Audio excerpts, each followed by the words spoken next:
teria motivado o intelectual francês do século XIX a reconhecer na teoria espírita o potencial de transformar o mundo.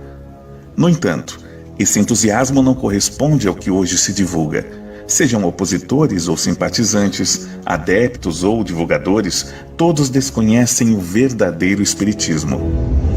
A revolução espírita está esquecida. Após décadas de pesquisa em fontes primárias e documentos inéditos, acessando obras, jornais, revistas e folhetos do século XIX, além das bases digitais de bibliotecas de todo o mundo, chegou a hora de resgatar a doutrina espírita original. Com a capacidade de superar as enfermidades morais, atualíssimo e liberal, o Espiritismo, tal como foi proposto por Allan Kardec, é a solução definitiva para a crise moral da humanidade. Adquira o livro Revolução Espírita, a Teoria Esquecida de Allan Kardec, do comunicador Paulo Henrique de Figueiredo, em mundomaior.com.br ou pelo telefone Operadora 11 4966 5775.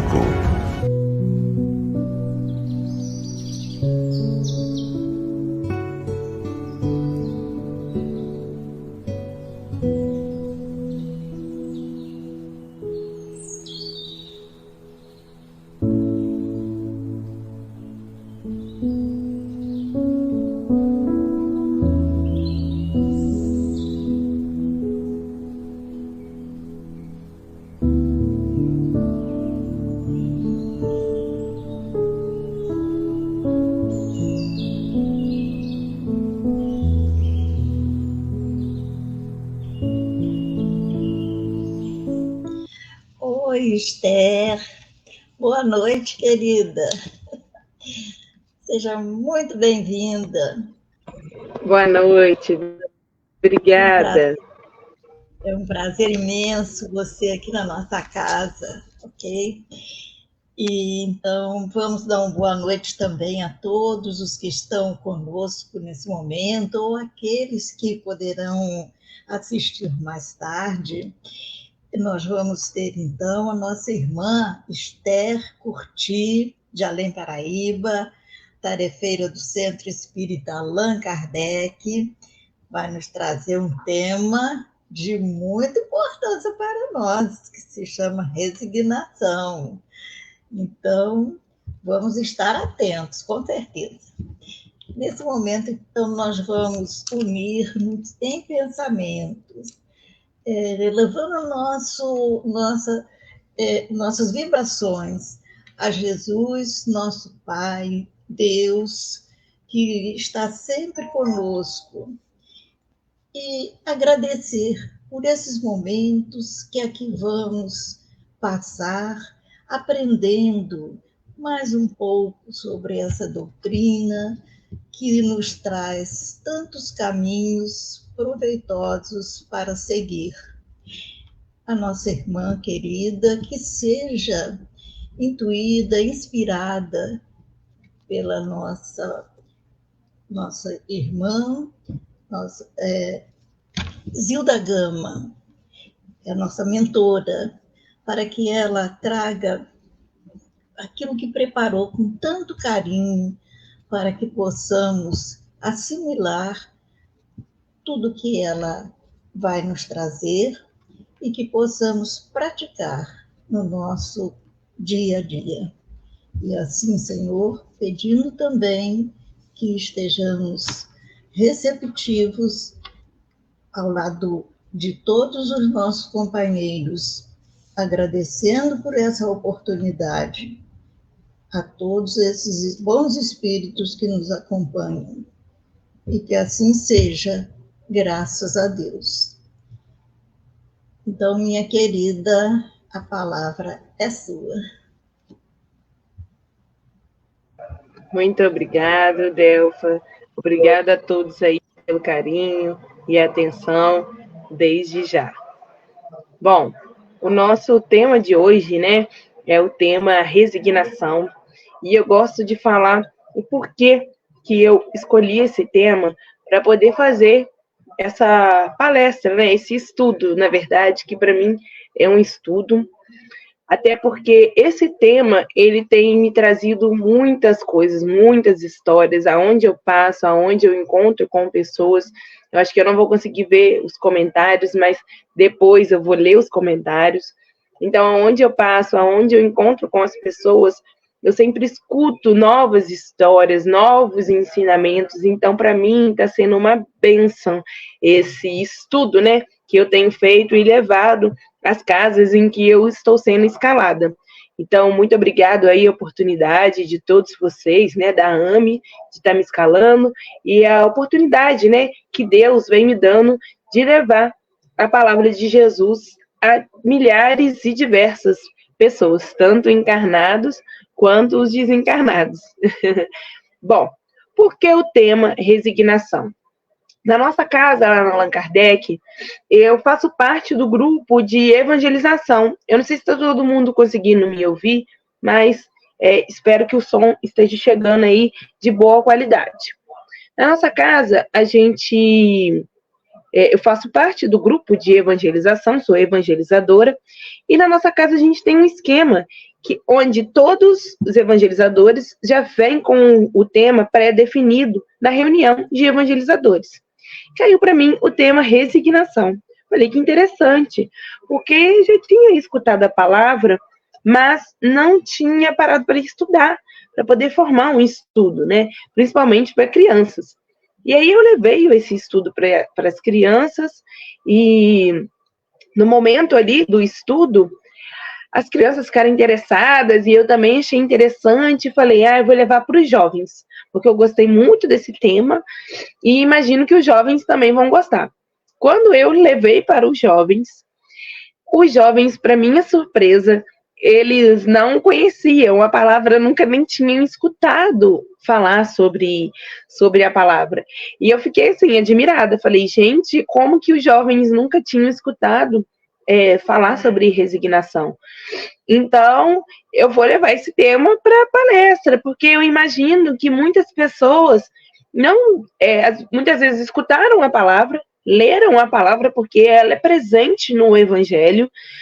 A gente encontra essa palavra no Evangelho segundo o Espiritismo diversas vezes, a gente encontra ela no Livro dos Espíritos também diversas vezes, e muitas vezes a gente lê e a leitura vai passando despercebido sem a compreensão da palavra.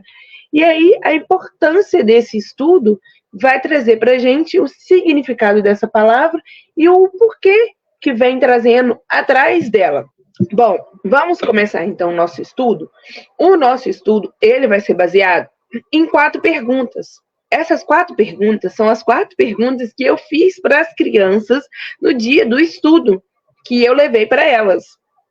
A turminha que eu dou aula, que eu sou evangelizadora, é uma turminha que tem ali a idade ali 5, 6 anos mais ou menos, até os 8 anos. Então, é uma turminha, assim, de criança mesmo. E aí eu levei essas 4 perguntas e o nosso estudo vai ser baseado nessas 4 perguntas. A gente vai responder 4 perguntinhas hoje. E a primeira pergunta é: o que é resignação? O que seria resignação de fato? Qual é o significado dessa palavra, que é o nosso tema de hoje? E para começar o estudo, a gente não poderia deixar de citar ele, Jesus, que é o nosso mestre. E a gente vai fazer a seguinte citação, está lá em João, no capítulo 6, no versículo 38, e Jesus ele fala o seguinte: porque eu desci do céu não para fazer a minha vontade, mas a vontade daquele que me enviou. Quando Jesus ele vai falar isso? A gente vê ali, que está no capítulo 6, é bem no início, né, do evangelho ali de João, e a gente vai ver que Jesus, ele vai falar isso logo no início da sua jornada, quando ele começa a operar milagres e as pessoas começam a ficar admiradas. Quem é esse cara? Quem é esse homem que opera milagres, que cura feridas, que ameniza dores? Quem é esse homem, né, de olhar tão cativante, envolvente, sem os julgamentos, que nos abraça e fortalece nos momentos difíceis? E Jesus estava ali né, fazendo a multiplicação dos pães e dos peixes, aquelas pessoas admiradas com aquilo, elas dormem, né, anoitece, e Jesus atravessa o rio. As pessoas acordam, cadê ele? Né? Cadê esse homem tão cativante, tão envolvente, que todos ficavam ali admirados, olhando aquela figura, tentando aprender e sugar o máximo, né, que poderiam dele. E eles vão atrás dele, questionar ele. Quem era ele? O que ele estava fazendo ali? O que ele estava fazendo com aquelas pessoas, né, naquele lugarejo, cuidando de pessoas que muitas vezes não tinham o mínimo de atenção, que eram tratadas como um lixo, né? Que na verdade eram tratados assim, muitos não podiam nem conviver em sociedade, porque não podia, por causa de atitudes ou de doenças que tinham ali naquela época. Ah, ótimo, bom esse retorno aí que estão me ouvindo bem, obrigada. Então as pessoas questionando ele, ele fala que ele estava ali para cumprir a vontade de quem o enviou. Ele estava ali para obedecer a alguém maior do que ele. Ele tinha algo a se cumprir. Ele tinha uma jornada. E a gente vai entender, Sté, o que é isso? Essa fala de Jesus tem a ver com resignação. Então vamos buscar o significado de resignação. Resignação é o mesmo que aceitação. Uma condição de estar submisso ao desejo e vontade de outra pessoa ou da ação. Então, a resignação, ela é o quê? Você aceitar uma condição. Você está submisso à vontade e ao desejo de alguém. E a gente vai ver isso na fala de Jesus. Que Jesus, ele fala ali que ele estava ali para cumprir a vontade de alguém que o enviou. Ou seja, ele estava ali em posição de submisso.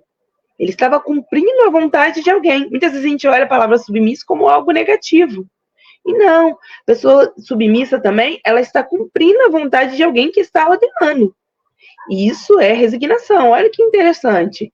E aí ele pega ali na questão da aceitação. O que seria, então, a aceitação?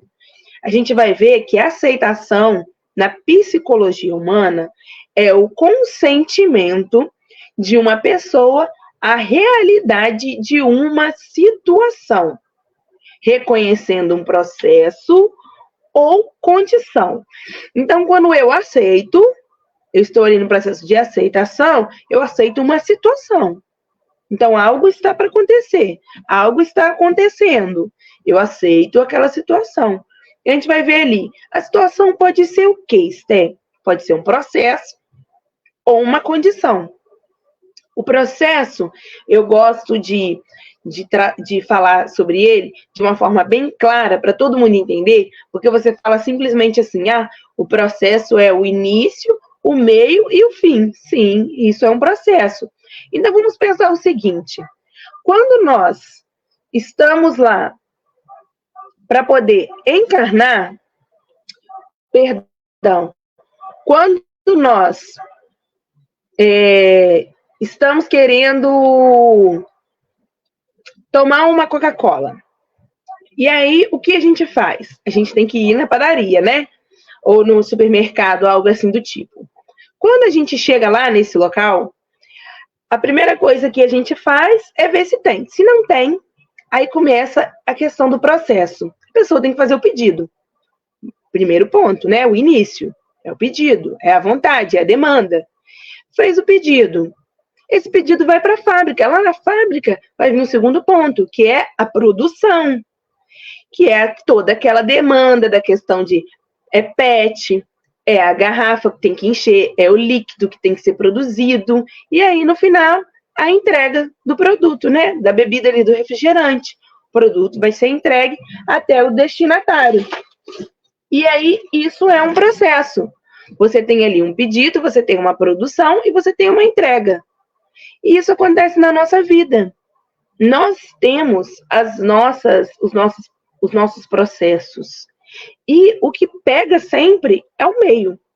O meio sempre é o mais complicado, o mais difícil de se lidar e de se fazer.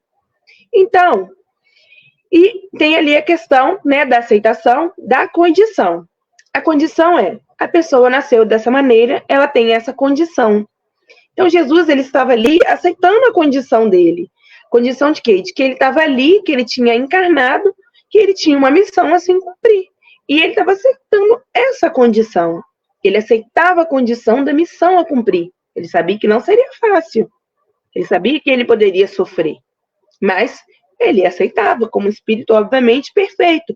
Mas isso também serve para nós, para a gente trazer aqui ao longo do estudo exemplos disso, de resignação para a nossa vida, de pessoas que nascem em condições de sofrimento, mas que tem que buscar isso, trazer essa aceitação. E também a pessoa que ela é resignada, ela não é uma pessoa revoltada, ela não traz a revolta em seu coração. E é uma pessoa bem-aventurada. Uma pessoa que ela é resignada, ela é bem-aventurada. Esther, o que seria uma pessoa bem-aventurada? E eu falo sobre isso no meu estudo, que eu falo sobre bem-aventurados os mansos. A pessoa que ela é bem-aventurada é aquela pessoa que não deixa que o externo abale o interno. Então, nada que acontece ao seu redor vai te deixar revoltada, vai te deixar estressada, vai te deixar depressiva, ansiosa, ou qualquer outra coisa do tipo. Bom, vamos então à segunda pergunta das 4 que a gente tem que responder nessa noite. A segunda pergunta é: por que é importante orar nos momentos de dificuldade? Então, a gente vai se perguntar, Esther, por que essa questão da oração? A gente vai ver como ela é muito importante e como ela faz todo o sentido quando a gente vai começar a responder sobre ela. Ó, vamos lá. Vamos trazer mais uma citação de Jesus, aonde ele fala, onde está anotado lá em Mateus, no capítulo 26, no versículo 39, a seguinte passagem, ó. E indo um pouco adiante, prostrou-se sobre o seu rosto, orando e dizendo: Meu Pai, se é possível, passa de mim este cálice. Todavia, não seja como eu quero, mas como tu queres. Então, nós vamos ver Jesus fazendo essa oração. Quando Jesus faz essa oração, Jesus, ele faz essa oração momentos, horas antes dele ser buscado para ser crucificado. E Jesus, ele não vai fazer essa oração apenas uma vez. Jesus, ele repete essa oração por 3 vezes. E nós, muitas vezes, sofremos e nos achamos no direito de não orar. Muitas vezes oramos de qualquer maneira, nem sabemos o que estamos pedindo, mas Jesus, ele estava ali falando, ó, meu Pai, se é possível, passa de mim este cálice. E o cálice significa sofrimento. Jesus, ele estava pedindo ali, se fosse possível, que amenizasse, ou que ele não sofresse tanto, mas não a maneira dele, ele completa. Não como eu quero, mas como tu queres. E vamos ver o quê? O sofrimento batendo a sua porta. Em um momento, a gente vai observar Jesus revoltado, Jesus bravo, Jesus irritado com a situação de sofrimento que ele estava enfrentando. Pelo contrário, ele orou para que essa revolta, para que essa tristeza, para que essa ira não viesse à tona, de fato. A Esté, ele é um espírito perfeito, sim, mas ele está trazendo um ensinamento para a gente. É um ensinamento para o nosso aprendizado, para que possamos nós buscar, né, trazer isso no nosso pensamento, para que dessa maneira possamos agir a maneira dele. Não igual, porque não somos iguais, mas a maneira, buscando um caminho como o dele. E, continuando, nós vamos pegar a questão 525, lá no Livro dos Espíritos, onde Kardec vai questionar os espíritos com a seguinte pergunta: os espíritos exercem alguma influência sobre os acontecimentos da vida? Então, os espíritos, eles podem influenciar de alguma maneira nos acontecimentos da nossa vida? Isso para começar a clarear essa questão da oração em nossa vida. Será que os espíritos, eles podem influenciar em alguma coisa da minha vida? Eu estou sofrendo. Será que os espíritos, eles podem influenciar de alguma maneira, tanto para o bem quanto para o mal? E vamos ver a resposta dos espíritos. Certamente, uma vez que vos aconselham. Então, a partir do momento que os espíritos, eles nos aconselham, eles trazem um conselho para a gente, eles podem sim interferir nos acontecimentos da nossa vida. E mais, imaginamos erroneamente que a ação dos espíritos deve se manifestar somente por fenômenos extraordinários. Desejaríamos que nos viesse a ajudar por milagres, e nós os representamos sempre armados de uma varinha mágica. Então, quantas vezes nós queremos que os espíritos interfiram na nossa vida, mas à nossa maneira? E muitas vezes imaginamos que eles vão ser igual a fada madrinha da Cinderela, que quando a Cinderela está lá toda caída no chão, sofrendo, com o vestido todo rasgado, a fada madrinha aparece com a varinha mágica e num passe de mágicas, sapatinhos de cristais e vestidos. Só que não é dessa maneira. Não é assim que as coisas vão acontecer. Só que a gente espera que as coisas aconteçam assim, que a gente esteja lá sofrendo, caído. E aí, pum, de repente, tudo mudou, tudo transformou. Sapatinhos de cristais na nossa vida. E não é assim. Não é dessa forma que as coisas vão acontecer. Por isso que muitas vezes nos revoltamos e não queremos orar. Porque esperamos milagres, esperamos sapatinhos de cristais, e quando eles não vêm, a gente pensa que nós não estamos sendo assistidos, que não estamos sendo amparados, que a espiritualidade não está nos ajudando. Porque também esperamos muitas vezes coisas palpáveis. A gente ora e a gente espera que o sinal seja um sinal que a gente possa pegar. Seja um sinal claro que a gente possa ver. E aí a gente pensa que a gente não está sendo amparado. Pelo contrário, estamos sendo amparados o tempo inteiro. Vamos ver isso também mais à frente. E aí, mais uma questão, lá no Livro dos Espíritos, que é a questão 663, onde Kardec questiona a espiritualidade. Podem as preces que por nós mesmos fizermos mudar a natureza das nossas provas e desviar-lhes o curso? As vossas provas estão nas mãos de Deus, e algumas há que têm que ser suportadas até o fim. Mas Deus, olha aí a nossa palavrinha mágica, Deus sempre leva em conta a resignação.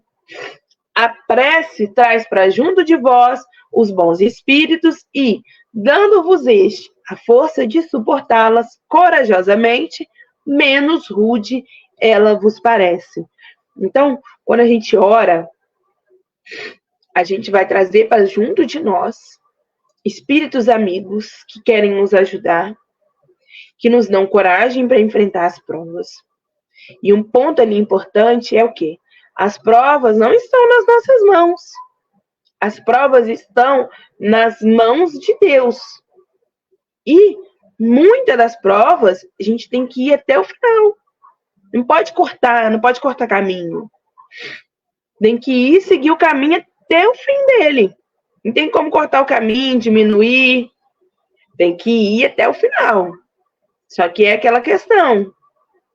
A gente ora, Deus vai levar em conta a nossa resignação, pode ser que a prova pareça mais leve.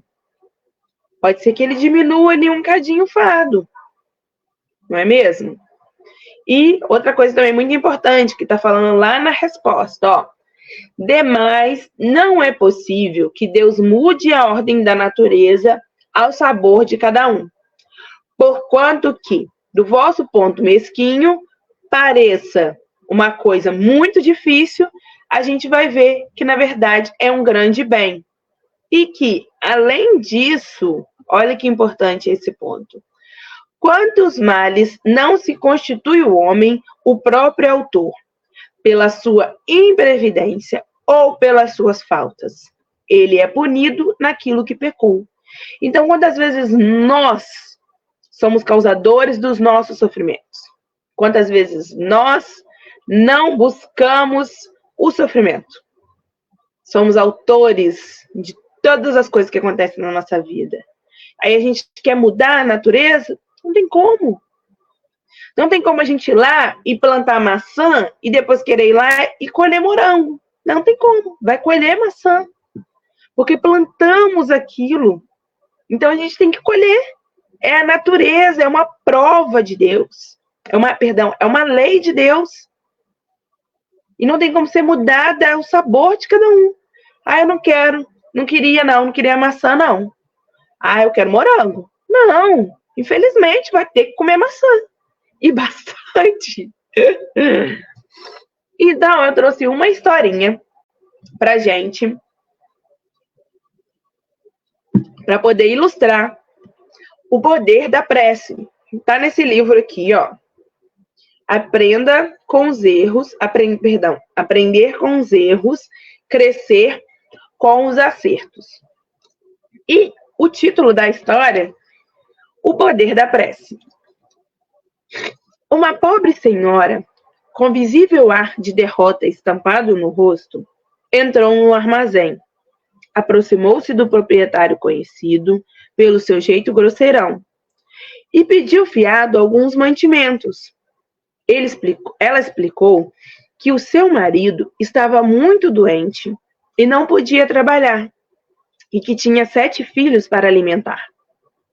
O dono do armazém zombou dela e pediu que se retirasse do seu estabelecimento.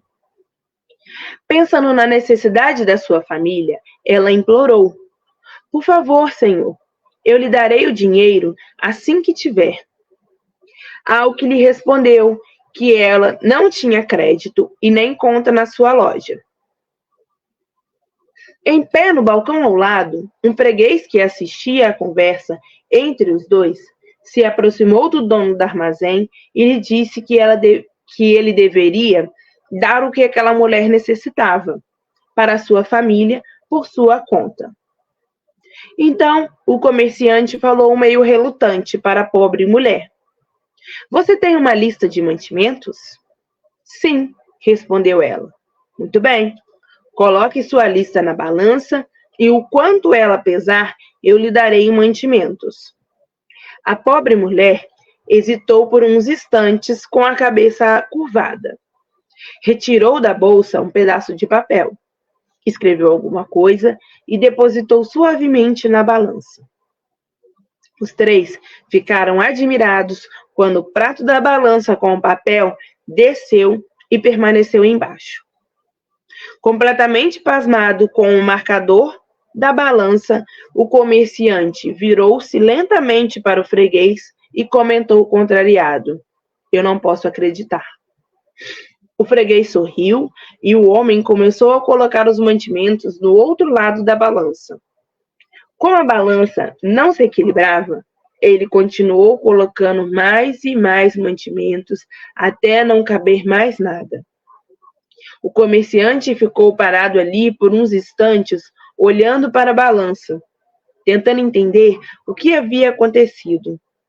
Finalmente, ele pegou o pedaço de papel da balança e ficou espantado, pois não era uma lista de compras, e sim uma oração que dizia: Meu Senhor, o Senhor conhece as minhas necessidades, e eu estou deixando isso em suas mãos. O homem deu as mercadorias para a pobre mulher no mais completo silêncio, que agradeceu e deixou o armazém. O freguês pagou a conta e disse: valeu cada centavo. Só mais tarde, o comerciante pôde reparar que a balança havia quebrado. Entretanto, só Deus sabe o quanto pesa uma prece. Pedi e obtereis, batei e abri-vos-á. Essa história é muito linda e ela também sempre me emociona muito, mas demonstra e mostra pra gente o poder que a prece tem em nossa vida. E também a importância, né, de ilustrar o poder que a prece tem para nós. Então, a fé, ela é o remédio seguro do sofrimento. Mostra sempre um horizonte do infinito diante os quais se esvai os dias brumosos do presente. Então, não devemos nos perguntar qual remédio para curar tal chaga, ou para tal tentação, ou para tal prova. A gente tem que lembrar sempre de fortalecer a nossa fé. Fé é o remédio que a gente necessita. E aquele que duvida um só instante de Deus, dessa fé que a gente tem, infelizmente será punido, porque a gente vai sentir o quê? Aquela aflição. Porque a gente não tem no que segurar, a gente não tem no que compreender, no que entender. E isso está escrito lá em O Mal e o Remédio. Foi Santo Agostinho que mandou essa mensagem através dos médiuns, em 1863. Então, chegamos à nossa terceira pergunta.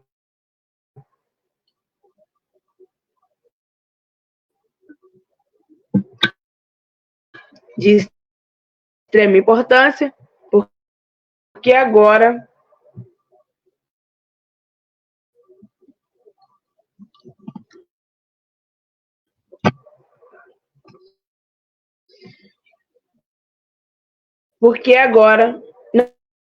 nós vamos entrar na questão do porquê o sofrimento é necessário. E aí nós vamos ver lá no capítulo 3 do livro, no Evangelho segundo o Espiritismo, há muitas moradas na casa de meu pai. Nós vamos ver que o sofrimento é necessário. Por que sofremos? Num hospital, limpezas, todos os vícios. Nas regiões insalubres, os habitantes, em sua maioria, são pálidos, franzinos e enfermiços. Pois bem, figure-se a terra como um subúrbio, um hospital, uma penitenciária, um sítio malsã, e ela é simultaneamente tudo isso, e compreender-se-á que as aflições sobrelevam os gozos. Então, muitas vezes a gente fica assim, tem tanta gente sofrendo, a gente liga a televisão, pega o celular e só vê notícias de sofrimento. E, gente, é isso que a gente vai ver. Porque estamos na Terra, a Terra, um planeta de provas e expiações, é um planeta de provas. Então, pessoas vão sofrer, vão passar por provas, pessoas vão expiar sofrimento. Não tem como. A gente seria injusto se a gente falasse, não, mas não tem, não é assim. Está escrito lá, muitas moradas na casa de meu pai. A Terra ela é um planeta de provas e expiações e a gente está aqui. A Terra ela é um hospital, ela é uma penitenciária, ela é tudo isso junto e misturado. E é por isso que é o primeiro motivo do porquê do sofrimento. Porque estamos aqui para vivenciar tanto nós como ver o outro sofrer também é aprendizado para a nossa vida. Então, por isso, primeiro motivo. O primeiro motivo é o qual? Por que do sofrimento? Porque estamos num planeta de provas e expiações. E aí, nós vamos nos questionar, quais sofrimentos? Quais sofrimentos que a gente vê no nosso dia a dia? A gente vai ver ali pessoas com câncer de diversos tipos, né? A gente vê ali doenças, gripes, pandemias, epidemias. A gente vê aí agora aí a dengue, né? Essa semana aí teve um caso da primeira pessoa aqui na nossa cidade que faleceu com a dengue. A gente vai ver enchentes diversas, destruindo bens materiais e também pessoas desencarnando com isso. Olha quanto sofrimento. A gente vê aí tsunamis, maremotos, terremotos.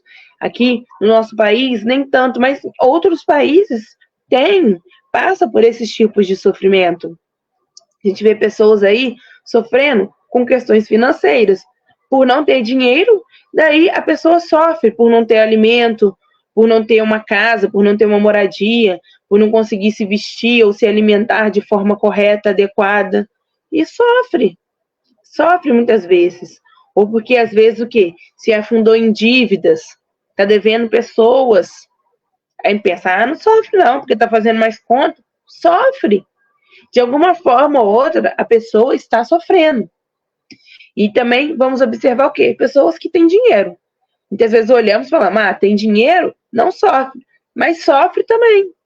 Porque muitas vezes é o quê? Pode ser uma pessoa avarenta, que só guarda. Conheço uma história de uma pessoa que tem muito dinheiro, tem fazendas e tudo mais, não sai de casa. Vai viajar, não viaja a família toda. Viaja o pai com a esposa, aí depois volta, porque não pode deixar a casa, nem o comércio sozinho. Aí vai um filho com a esposa, aí volta esse filho com a esposa, depois vai o outro filho com a esposa. A gente pensa, mas tem medo dos outros roubar. E fora isso, quantas pessoas que têm dinheiro, mas não paga de forma justa o funcionário? Trata o funcionário como se fosse um escravo, fazendo com que ele trabalhe em muito alta produção, mas o funcionário não vê retorno naquilo. Mas por quê? Porque ele está lucrando em cima do funcionário. Pessoas que dão golpes aí em diversas pessoas por causa de dinheiro. Olha como o dinheiro é um sofrimento. A gente vê pessoas sofrendo aí por causa de perdas de entes queridos diversos. A gente vê pessoas sofrendo por desilusões amorosas, por causa de traições. Quantas pessoas não sofrem por causa disso? Quantas? A gente vê pessoas aí que ficam paraplégicas, tetraplégicas, pessoas que já nascem com essa condição, né? Que a gente falou lá no início. Pessoas que sofrem uma vida inteira, né? Ela nasce daquela maneira, mas ela sofre durante a vida toda por ela ter essa condição. Em contrapartida, a gente vê pessoas que ficam dessa maneira e viram aí atletas paralímpicos ganhando medalhas de ouro, dando uma reviravolta na vida. Um dia desse, o Fantástico mostrou uma história, a gente tem diversas, né? Mas um dia desse eu achei interessante, que fala também sobre o nosso tema resignação.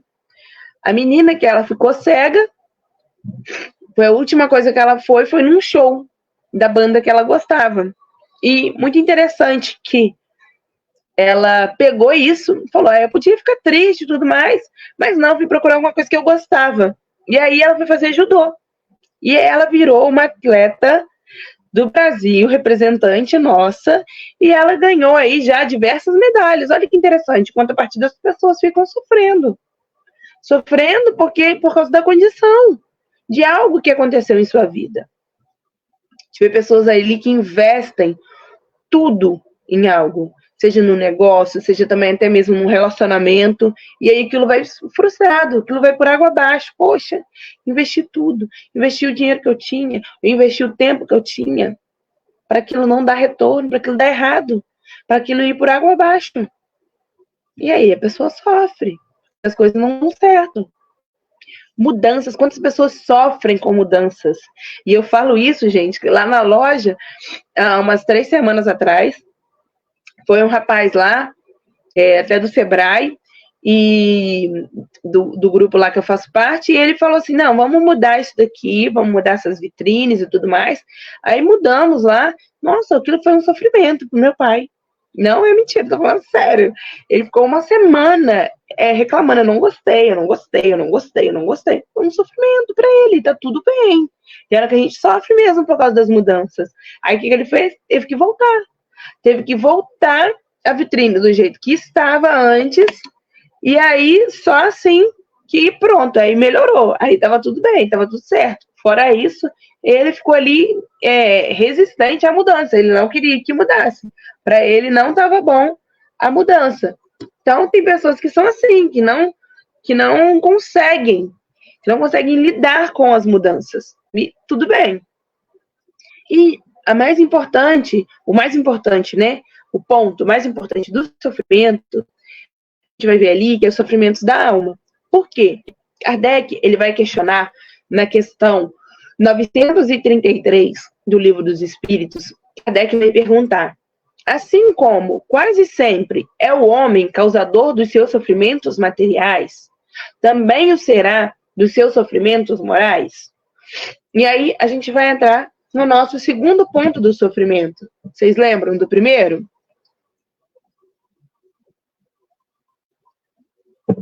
Por que a gente sofre? A gente sofre porque a gente está no planeta de provas e expiações. E o segundo, a gente vai ver na resposta dos espíritos, o seguinte, mais ainda, porque os sofrimentos materiais, algumas vezes, independem da vontade. Então a gente vê aí, as enchentes, as catástrofes, independem da nossa vontade. De uma forma ou de outra, eu não posso fazer nada, porque é algo que vai acontecer. Não quer dizer que seja uma culpa, assim, inteiramente minha. Pode ser que eu tenha jogado um lixinho ali na rua, né? Eu contribuo, tenho uma parcelinha. Mas não quer dizer que seja 100% uma culpa minha. E é isso. Só que, olha o que os espíritos vão falar. Mas o orgulho ferido, a ambição frustrada, a ansiedade da avareza, a inveja, o ciúme, todas as paixões, numa palavra, são torturas da alma. Então, a gente vai ver que nós somos causadores do nosso sofrimento. É o segundo ponto.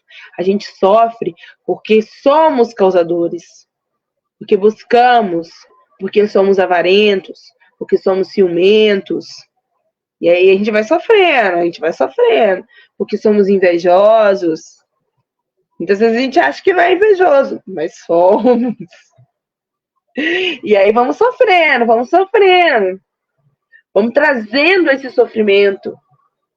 Então a gente sofre porque a gente está num planeta de provas e expiações, e a gente sofre porque somos causadores dos nossos sofrimentos.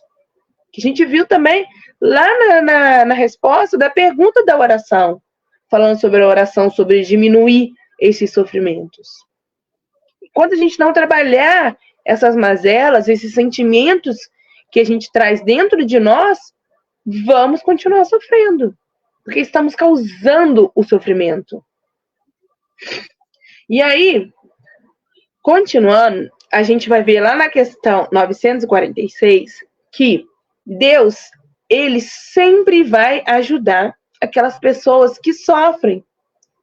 Então, de uma coisa a gente pode ter certeza, que ele vai estar sempre do nosso lado, sempre nos ajudando a passar pelas provas e expiações. Disso vocês podem ter certeza. E aí, nós vamos ver que muitas vezes, olha que interessante agora, que é o nosso terceiro ponto, ó. Muitas vezes são simples provas buscadas pelo Espírito para concluir a sua depuração e ativar o seu progresso.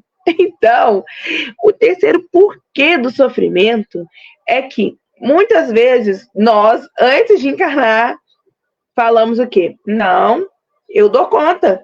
Eu prefiro passar por essa prova, porque aí eu vou me adiantar. Não vou precisar parcelar, não quero parcelar, não.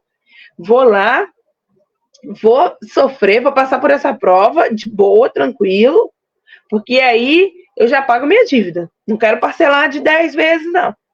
Quero parcelar só de uma, de 2 no máximo. Vou lá e vou acabar com isso daí de uma vez. Só que aí a gente nasce aqui, né? E começa a reclamar, né? Meu Deus, eu não escolhi isso, não. Eu não escolhi essa família, não. Eu não escolhi esse sofrimento, não. É assim que a gente faz, não é? Ah, eu tenho certeza. Eu vejo muitas pessoas assim. Eu tenho certeza que antes de eu encarnar, eu não escolhi essa família. Tenho certeza que antes de eu encarnar, eu não escolhi esse sofrimento. Ei, gente, vamos pensar, vamos respirar, vamos pensar, vamos orar, vamos ver. Aquele, pois, que muito sofre, deve reconhecer que muito tinha a expiar e deve se alegrar a ideia da sua próxima cura. Dele depende, pela resignação, tornar proveitoso o seu sofrimento e não lhe estragar o fruto com as suas impaciências, visto que, do contrário, terá que recomeçar. Então, a gente vai ver aí a importância do sofrimento, que a gente passe por essa prova com resignação, com paciência, com compreensão, entendendo que bom que eu estou sofrendo, é ficar feliz com o sofrimento. É difícil, gente, é muito difícil, eu sei, mas é para a gente olhar para a cara do sofrimento e falar, não, comigo não, vamos rir, né? Vamos se alegrar, vamos agradecer por estar sofrendo. É ruim falar isso, mas é o que a gente tem que tentar fazer, é o que a gente tem que buscar fazer. É olhar para aquilo dali e reconhecer que é só uma passagem, que é só um momento. Deixa eu correr, que o meu tempo está corrido também, senão não vai dar tempo da gente falar tudo. E aí, lá no capítulo 6, no Cristo Consolador, para trazer um consolo para vocês, que vocês já estão aí tudo, nossa Senhora, meu Deus, só sofrimento. A gente vai ver que o sofrimento, ele mostra o quê? Que ali são crises que vão produzir a cura, como meio que de depuração do nosso espírito, garantindo a nossa felicidade no futuro. Então a gente vai entender que a gente merece sofrer e vai achar isso justo. Olha que coisa fácil, né? A gente vai olhar para o sofrimento e vai falar assim, olha, eu mereço isso aqui. Eu mereço esse sofrimento que eu estou passando, isso é justo, porque a gente vai trazer a compreensão de que aquilo ali vai nos impulsionar e vai nos ajudar a passos à frente, a caminhar adiante. E aí, vamos à nossa última pergunta. Por que devemos ser resignados, então? Para finalizar o nosso estudo de hoje. Depois de tudo isso que a gente conversou hoje. Por que eu devo ser resignada? Porque você deve ser resignado. Então, vamos na questão 1004, onde Kardec pergunta aos espíritos em que se baseia a duração dos sofrimentos do culpado, e a gente vai começar a entender o quê? Se eu não sou uma pessoa resignada, a gente vai entender isso com a resposta dos espíritos, que se eu não sou uma pessoa resignada, se eu não tenho paciência, isso vai demorar muito mais. Então, em que se baseia a duração do meu sofrimento? É de acordo com que eu não me revolto. Se eu sou revoltada, isso dura mais. Se eu não me revolto, isso dura menos. A gente já viu isso durante o estudo, mas eu vim agora no final para poder fazer esse fechamento, frisar tudo que a gente já viu. Fazer uma retomada para a gente fazer uma finalização para trazer essa compreensão. Então, se eu me revolto, se eu não compreendo, se eu não tenho paciência com o que está acontecendo comigo, isso daqui vai durar muito mais. A felicidade vai demorar mais a chegar. Por quê? Eu estou ali o tempo inteiro revoltado, bravo, irado, sem ter um pouco de paciência, sem ter um pouco de compreensão, jogando a resignação lá para longe. A partir do momento que a gente traz todos esses sentimentos que são contrários à resignação, a gente chuta ela para longe. E aí fica mais difícil, porque o caminho fica mais duro, fica mais pesado. E aí nós vamos ver lá no capítulo 6 também, no Cristo Consolador, que é o capítulo que a gente já citou ele aqui, a seguinte pergunta, ó, porque muitas vezes, então, a gente vai pensar o seguinte, então, já que eu estou sofrendo, eu vou ficar aqui pacientezinha, quietinha, sentadinha, só observando o meu sofrimento acontecer. Então, já que é para sofrer, já que a culpa de todos esses sofrimentos é minha, já que eu escolhi essa prova antes de encarnar, eu vou ficar aqui bem quietinha, sofrendo. Então, a gente vai ver lá no Cristo Consolador a seguinte pergunta, ó.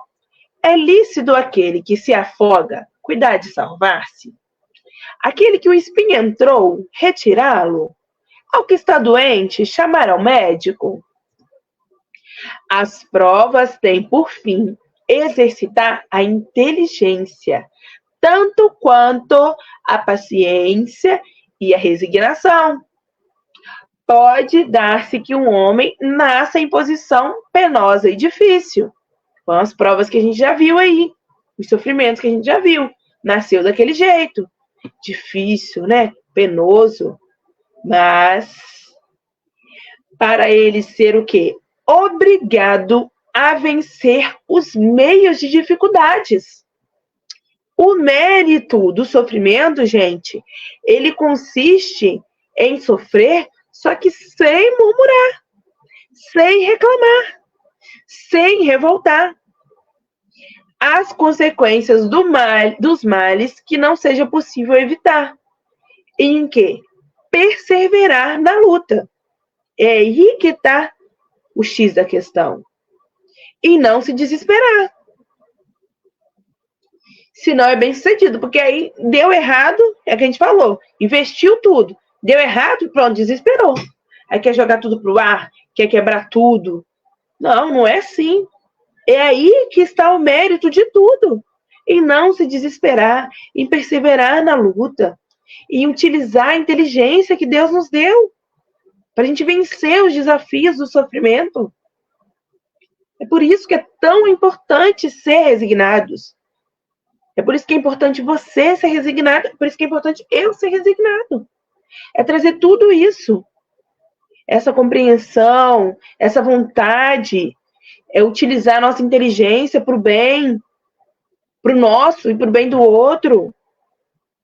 Então, ele não fala ali, em nenhum momento, quando ele fala sobre isso, sobre essa questão, ele não está falando em nenhum momento ali sobre uma negligência que é muito mais preguiça do que uma virtude.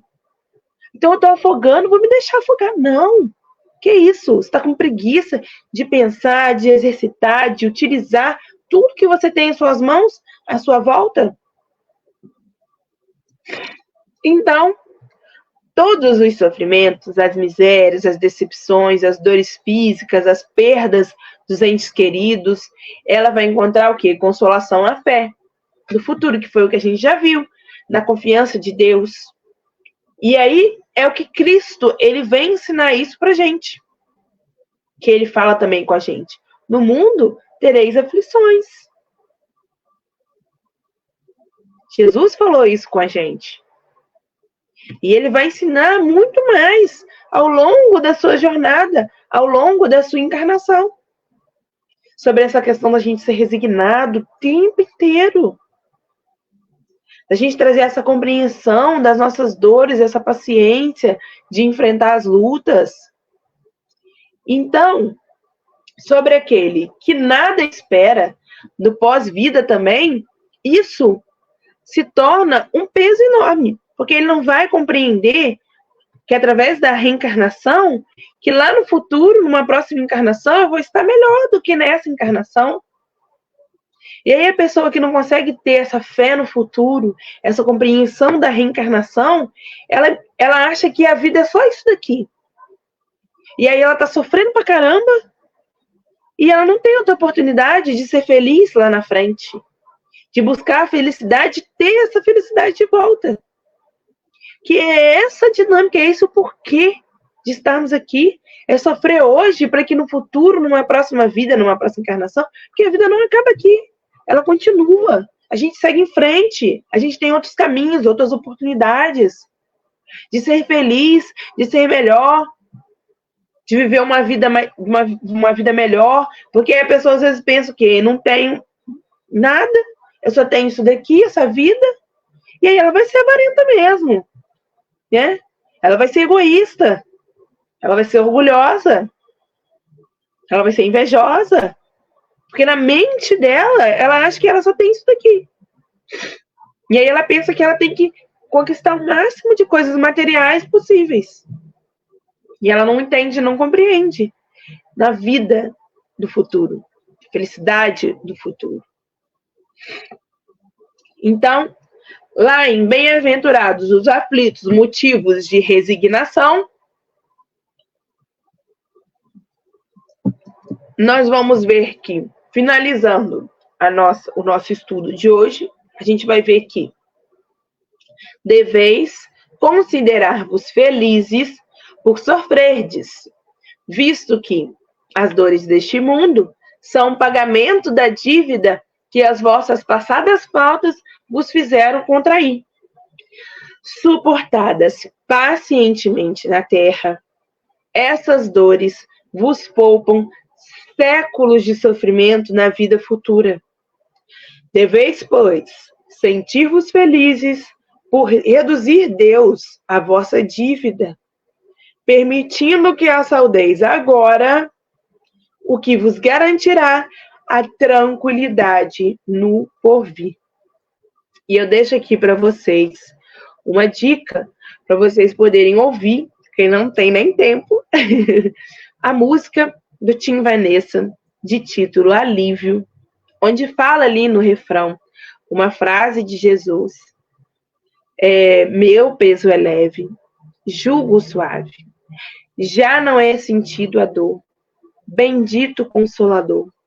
Então, nós vemos aí neste momento, Jesus traz também esse alívio para nós, essa mensagem de conforto, de nós que sofremos, né? Finalizando aí o nosso estudo, onde a gente falou da oração, onde a gente falou do porquê do sofrimento e o porquê de sermos resignados, que a gente possa compreender que Jesus, nosso amigo, nosso guia, está sempre do nosso lado, pronto para nos pegar no colo, nos momentos de mais dificuldade, nos momentos onde a gente sofre, onde a gente precisa da ajuda dele.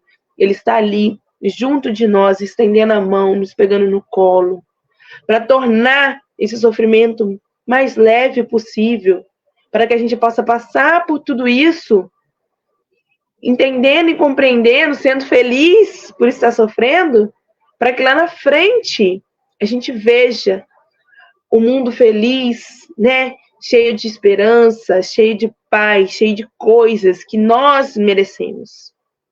Eu agradeço a todos pela atenção, pelo carinho de vocês. Muito obrigada a todos que estiveram comigo até agora. Alguém vai voltar aí para finalizar? Oi, querida. Olha que maravilha. Com tanta delicadeza, você falou de sofrimento, mas também nos esclareceu com essa alegria, esse sorriso lindo. E nós sabemos, né, nós temos que aproveitar essas aprendizagens, porque é esse o caminho. E você esclareceu muito bem. Foi maravilhoso, tá, Esther? Nós estamos mesmo assim, cheinhos de aprendizagem excelente, ok, querida?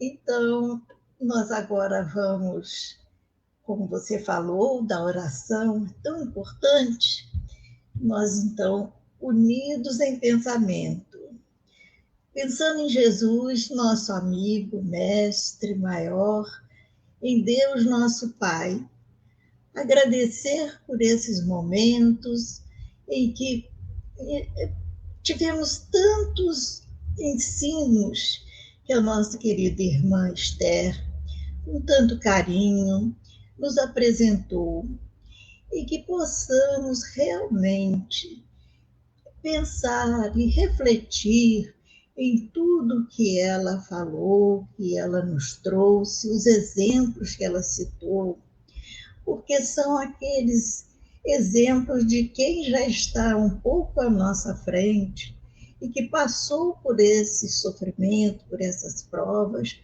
e conseguiu realizar o que realmente é o projeto de Deus em nossas vidas.